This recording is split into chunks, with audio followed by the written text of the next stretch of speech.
Hello बच्चों, मैं Ritesh sir from R K. Research centre. NDA special के लिए जो आपके लाइव क्लास में डिग्री का कॉन्सेप्ट पढ़ाया गया था, कुछ बच्चे ये बता रहे थे कि सर ये कॉन्सेप्ट समझ में नहीं आया। जो लास्ट में आपने 2 कॉन्सेप्ट पढ़ाया वो कॉन्सेप्ट हमें समझ में ना आया। तो दोस्तों उस कॉन्सेप्ट को मैं आज क्लियर कर देता हूँ। उस कॉन्सेप्ट की जड़ क्या है, ये आई कहाँ से, ये क्यों होता है, हम इस पे भी चर्चा करेंगे। सबसे पहली हम जानते हैं कि कंपैरेटिव डिग्री में दैन का यूज होता है। कंपैरेटिव डिग्री में दैन का यूज होता है, लेकिन कंपैरेटिव डिग्री में जैसे मैं लिख देता हूँ एक छोटा सा सेंटेंस कि Ram is better then Shyam.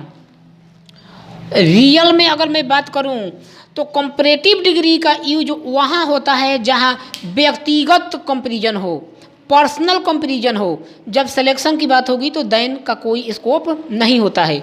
तो अब मैं बात करूं कि वास्तव में ये दैन यूज होता है पर्सनल यूज के लिए, पर्सनल कंपैरिजन के लिए।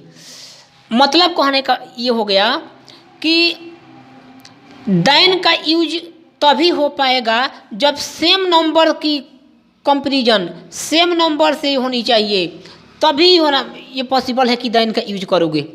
ठीक है। दूसरी बात, जैसे मैं यहाँ पर लिखता हूँ कि she is better than his brother, वह उसके भाई से अच्छी है। अब अच्छी है भाई, सुंदरता की बात नहीं हो रही है, दूसरी बात हो रही है। अच्छा, अगर मैं बात करूं कि कंपैरेटिव डिग्री में दैन का यूज होता है, बात परम सत्य है, लेकिन इसका कारण क्या है, इसका कारण जानना आवश्यक है। ये एक ऐसा चीज़ है, अगर यहाँ भी सेम नंबर होना चाहिए, यहाँ भी सेम नंबर होना चाहिए, तो भी दैन का प्रयोग होगा कंपैरेटिव डिग्री में, अन्यथा पॉसिबल नहीं है। दूसरी बात, मैं कॉन्सेप्ट ये चर्चा किया था कि अगर किसी 2 व्यक्तियों या वस्तुओं में कंपैरिजन की बात करें, अगर तुलना हो, लेकिन अगर गिनती का बात करें तो वहाँ पर दैन का यूज नहीं हो करके वहाँ पर of plus the plus comparative degree का यूज करेंगे। अगर सिलेक्शन की बात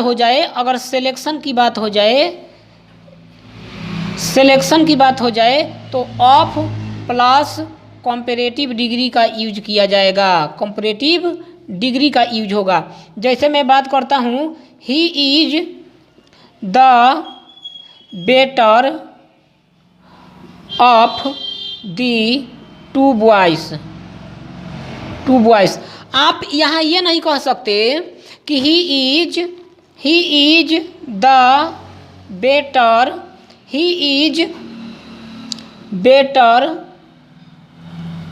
दैन 2 बॉयज़। दोस्तों ये गलत हो जाएगा। ऐसा क्यों? आपने बहुत, ये ऐसा कॉन्सेप्ट है जहां 99% लोग ये रट्टा मार लेते हैं कि केवल सिलेक्शन की बात होगी तभी दैन आएगा, दैन नहीं आएगा, ऑफ दी 2 लगेगा। ये भी बात अगर देखा जाए तो 100% बातें सही नहीं है। क्या मैं यहाँ लिख दूँ तो आप मानेंगे? Four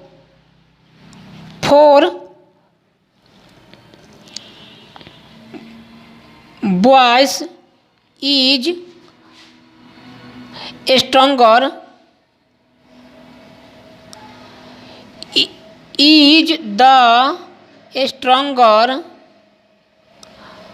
of the 4 animal. तो क्या आप इस सवाल को बताएंगे? 4 boys is the stronger of the 4 animals. आप कहिएगा कि सर ये सही है, जहाँ सिलेक्शन की बात होगी वहाँ दैन नहीं आएगा। ये सेंटेंस क्या हो गया मेरे भाई? रंग हो गया। पहली बात ये ध्यान देना है कि नंबर ऑफ डिफरेंस आना चाहिए। जब सिलेक्शन की बात आएगी तो दैन का यूज नहीं होगा, ऑफ दी का यूज होगा, the plus comparative degree plus of plus number. लेकिन यहाँ पर तो भाई साहब नंबर सेम है ना, तो इसलिए यहाँ पर दैन ही सूटेबल है। 4 boys is stronger than 4 animal. ये बातें समझने की ज़रूरत है। दूसरी बात मैं एक और एग्जाम्पल आपके सामने ले रहा हूँ, समझना। Mohan is stronger than four boy. Mohan is stronger than Sohan. मैं यहाँ ये लिख लेता हूँ, ये व्यक्तिगत कंपैरिजन है, देन आएगा, लेकिन यहाँ पर मैं एक और सेंटेंस में लिखता हूँ मेरे भाई, Mohan is the stronger of the three boys. तो ये सेंटेंस बिल्कुल सही होगा। लेकिन एक और बात ध्यान दीजिए, मैं लिख देता हूँ कि three boys is the stronger of the three girls. ये सेंटेंस 100% गलत है, इस बात को मानना पड़ेगा। ये बहुत हद तक ये आपको किसी बुक में नहीं मिलेगा, लेकिन वो जो कॉन्सेप्ट से सिलेक्शन वाली बात जहाँ से लिखी गई थी, ये समझने की ज़रूरत है कि सिलेक्शन कहाँ लिखा गया था। जहाँ नंबर जो होना चाहिए दोनों साइड में क्या होना चाहिए, डिफरेंस होना चाहिए था। और three boys is the stronger of the three girls, ये बातें गलत है, इसको मैं सही कर सकता हूँ। Three boys is stronger than three girls. बहुत सारे लोग कॉम्पिटिटिव डिग्री पढ़ाते हैं, लेकिन ये चीज़ें आप बहुत कम डील करते हुए देखते होंगे कि Mohan is the stronger of three boys.